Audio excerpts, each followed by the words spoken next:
Bonjour à tous et bienvenue sur la chaîne Anomalie aérienne non conventionnelle Ufologie dynamique. Alors, comme j'avais promis, dans la section ouvrage, j'allais présenter une BD. Alors voilà, euh, concernant cette BD, il faut savoir que j'ai une petite pointe d'émotion à vouloir présenter cela, tout simplement que j'ai eu cette bande dessinée à l'âge de 8-9 ans. Ça appartenait d'ailleurs à mon grand frère à l'époque. Et j'ai lu ça à 8-9 ans. Donc imaginez ce qui allait se passer ensuite. Et donc on va donc s'arrêter sur cette bande dessinée. Vous allez voir, c'est vraiment absolument génial. Et nous, on va faire en fait le tour de cette bande dessinée. Alors au départ, c'est une bande dessinée donc qui est écrite et illustrée par Jacques Loeb et Gigi. Et donc, c'est une bande dessinée qui va nous parler tout simplement des grandes affaires de l'ufologie. Alors, il faut savoir que cette bande dessinée, elle se compose en fait en 3 volumes. Alors vous avez en fait le dossier des soucoupes volantes, vous avez ceux venus d'ailleurs et OVNI Dimension Autre, et en fait c'est paru entre 1972 et 1975. Alors imaginez qu'on l'avait dans les mains à l'époque, c'était quand même assez impressionnant. Alors on va regarder tout de suite justement le premier tome. Alors, faut savoir qu'au départ, comme j'explique là, c'était l'époque où les soucoupes volantes, le triangle des Bermudes, Uri Geller et les télékinésies faisaient l'actualité. Hein.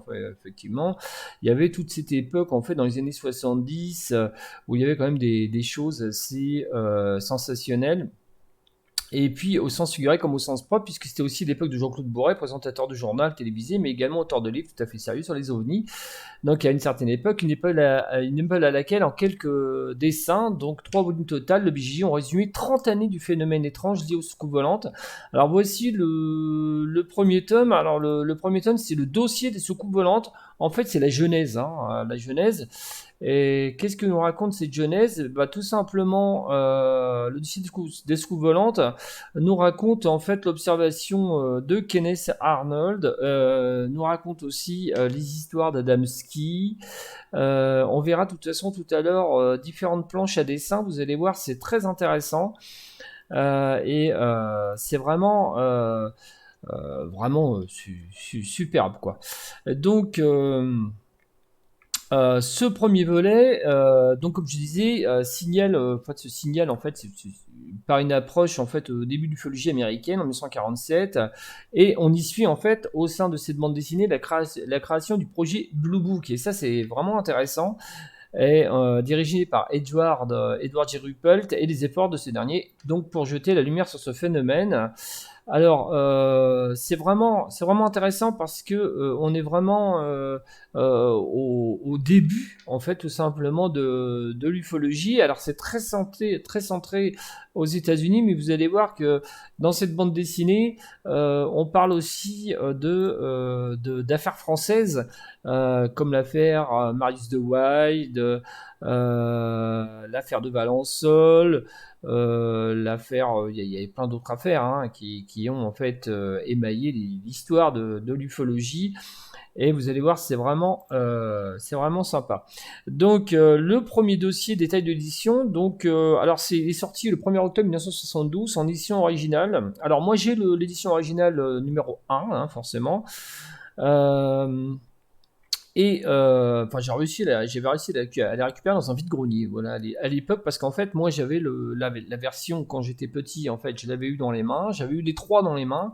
Malheureusement, on les a perdus avec le temps, et j'ai pu récupérer un jour dans un vide-grenier, il y a à peu près une quinzaine d'années, j'avais récupéré en fait donc cette édition-là, donc le tome 1, et donc c'est édité par Dargo Éditeur. Voilà, donc et c'est dans la collection Histoire Fantastique, et ça fait 72 pages. Alors qu'est-ce que raconte en fait cette première bande dessinée.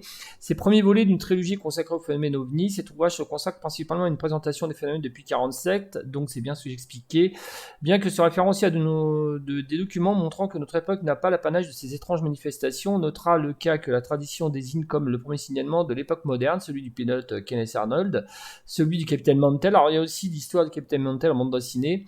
Alors si vous connaissez pas cette histoire, c'est le fameux capitaine en fait qui a suivi un objet et son avion s'est crashé ensuite, donc à très haute altitude. Et bien d'autres, sans oublier la commission Blue Book, s'attachant principalement aux cas qui impliquaient des officiels ou qui furent corroborés par des faits comme les enregistrements radar. Le premier volume des apparitions OVNI rapporte les observations du fou en commençant par la première apparition d'objets volants, comme donc les soucoupes, l'affaire Kenneth Arnold, etc., etc. Donc voilà pour ce premier volet. Alors ensuite, il y a eu un deuxième volet qui est tout à fait aussi intéressant. C'est donc ce venu d'ailleurs. Donc le deuxième volume présente plusieurs cas de rencontres voire du troisième type. Alors là, on commence à augmenter en fait. On commence dans le deuxième volume de cette bande dessinée, on commence à parler des grandes affaires de l'ufologie en ce qui concerne les rencontres du troisième type. Sur l'échelle de Hynek, bien sûr, qui avait classé en fait forcément les types d'observation ou de manifestation. Donc un chapitre se consacre à George Adamski, qui prétend être en contact avec les Vénusiens. Donc si vous ne connaissez pas Adamski, vous pouvez toujours aller chercher qui c'était. Et bien sûr se contente sur la fameuse rencontre des Betty et Barney Hill. Donc les fameux enlevés, c'était un couple en fait qui avait été enlevé et puis qui a allégué en fait simplement que des extraterrestres leur ont expliqué diverses choses à peu près. Par exemple, la position de certaines de leurs planètes, etc. Enfin, voilà. Donc c'est une affaire qui a forcément est un des piliers dans le domaine des enlèvements. Donc voilà, alors c'est vraiment, vraiment passionnant. Alors qu'est-ce que nous dit ce venu d'ailleurs? Donc voici d'ailleurs la, la présentation. Alors, comme son nom l'indique, le deuxième volume donc présente des cas de deuxième voire de troisième type. Donc là, c'est vraiment intéressant parce que vous allez voir, c'est vraiment passionnant. Il y a même des histoires un peu effrayantes. Moi, je m'en souviens, pour vous donner un petit peu mon ressenti à l'époque. C'était vraiment, il y avait quelque chose d'effrayant en fait, tout simplement. Et c'était vraiment passionnant. On en rêvait des fois la nuit, etc. C'est assez marquant.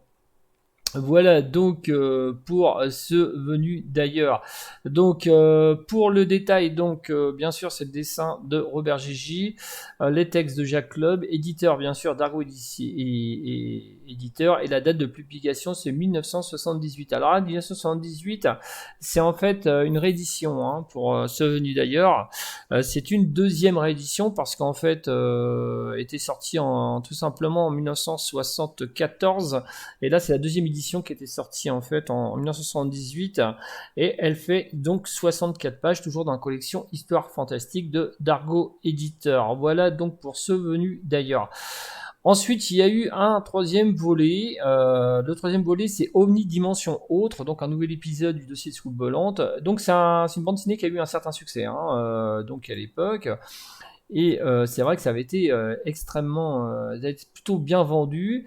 Et de toute façon, on parlera ensuite, on parlera un peu plus en détail de cette collection. Donc voilà, donc on a pour le troisième volume, il se poursuit en fait dans la lignée des deux premiers, mais rapportant des événements moins spectaculaires ayant eu dans la seconde moitié des années 60. Alors là, on passe en fait partie des années 60, 1970, où il y a tout au début des années 70, c'est en fait où on découvre en fait d'autres observations. Donc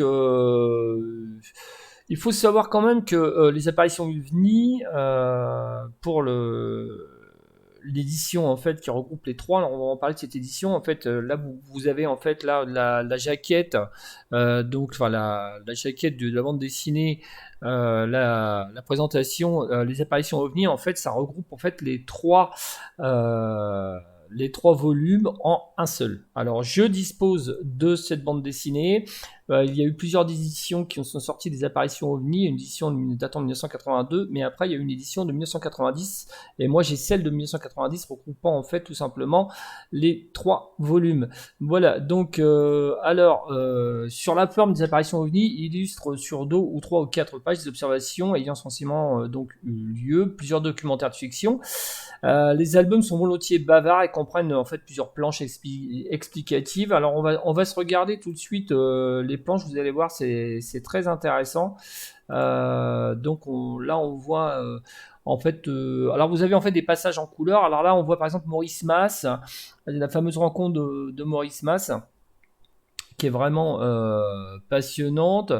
Il y a le cas d'Exeter, le cas aussi de Kelly Hopkinsville.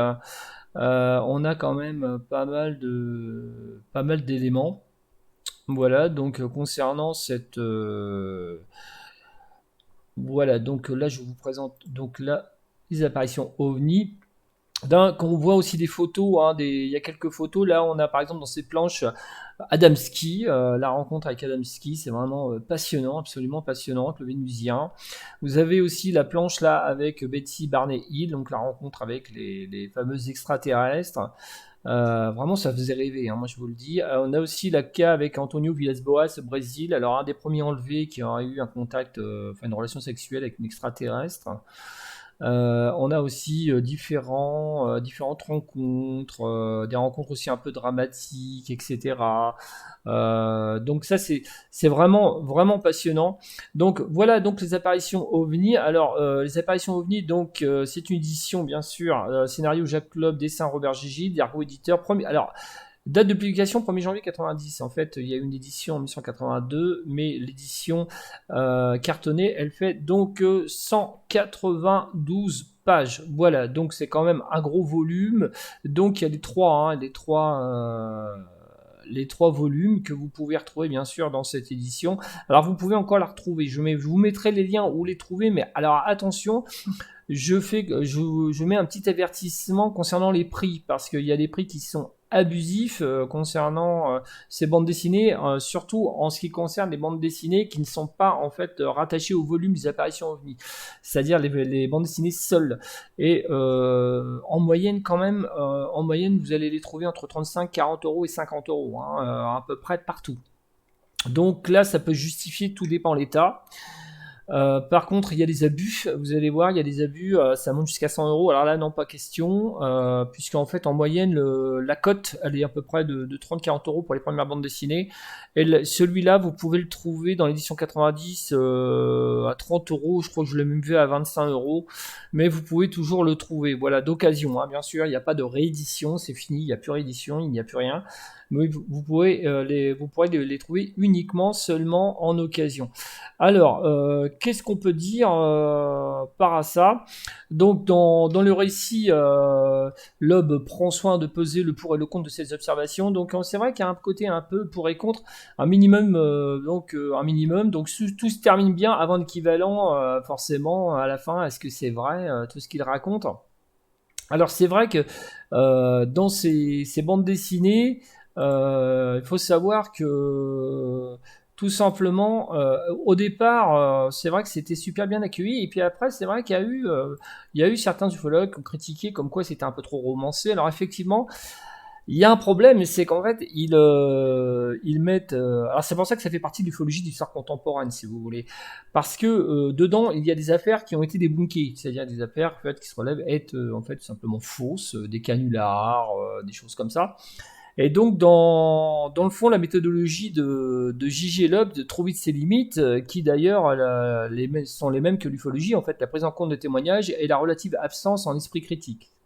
Donc, en dépit de quelques réserves, les deux auteurs prennent pour argent comptant n'importe quel témoignage. Ça, c'est vrai, ils le romancent. Et d'ailleurs, certains ufologues l'avaient reproché en disant « Ouais, mais non, mais vous romancez vraiment beaucoup trop, vous prenez pour argent comptant un peu tout. » Alors que la faute de preuve matérielle, il s'agit de la chose la plus aisée à contrefaire. Il ne s'agit pas forcément de mystification faite par des témoins, pas exactement dignes de foi, mais d'observations trompeuses, d'hallucinations ou d'hystérie collective, forcément, il y a un peu tout. Hein. Et le recul des années, c'est avéré que certaines affaires rapportées rapporté forcément dans la bande dessinée ne consiste en nulle autre chose que des canulars, malheureusement, ou des phénomènes pouvant être expliqués. Ça, c'est vrai pour une partie. D'autres résistent, par contre, toujours actuellement, et la manière dont ils traitent en fait les histoires bande dessinée, d'une manière romancée, d'autres résistent à toute tentative d'explication rationnelle pour le moment, et ça c'est vrai qu'on n'a toujours pas d'éléments concluants. Alors vous allez voir, les bandes dessinées sont en fait parsemées donc de photos. En fait, ce qui est marrant, c'est que vous avez de temps en temps des petits dossiers qui sont à côté de planches à dessin, vous expliquant la forme des extraterrestres, la forme des soucoupes, etc., etc. Et vous avez de véritables photos, considérées comme authentiques. Et puis forcément, vous avez des canulars. Donc, franchement, c'est vraiment, vraiment une bande dessinée qu'il faut vraiment avoir si vous vous intéressez vraiment à l'ufologie. Dans sa version bande dessinée, il faut la voir, c'est indispensable dans l'histoire de l'ufologie contemporaine et la façon dont l'a traité dans les années 70. Donc, en fait, en dépit d'une critique défaillante, les apparitions ovnis demeurent un projet de BD intrigant. C'est vrai que c'est un peu étrange, et dans le fond, on constitue un témoignage en fait intéressant d'une époque où on s'imaginait qu'on allait en rencontrer en fait des extraterrestres. Et moi, je vais vous raconter une petite anecdote. Ça va vous faire sourire. Lorsqu'on lisait ces bandes dessinées, plusieurs fois, j'ai dû les lire plus de 10 fois chacune, 15 fois peut-être. Je rêvais en fait dans mon lit, je lisais ça. Et le soir, on sortait le soir, puisqu'en fait on habitait en fait dans une zone d'immeuble, et en fait derrière il y avait des champs. Et en fait on sortait dans les champs le soir pour essayer de voir ces ovnis qu'on voyait en bande dessinée. Et je vous raconte pas de bêtises, c'était très intéressant, enfin c'était très marrant, et puis en parler, j'ai quand même une petite part d'émotion, parce que c'est sûrement ces bandes dessinées à l'âge de 8-9 ans qui m'ont emmené vers l'ufologie. Il y a des chances.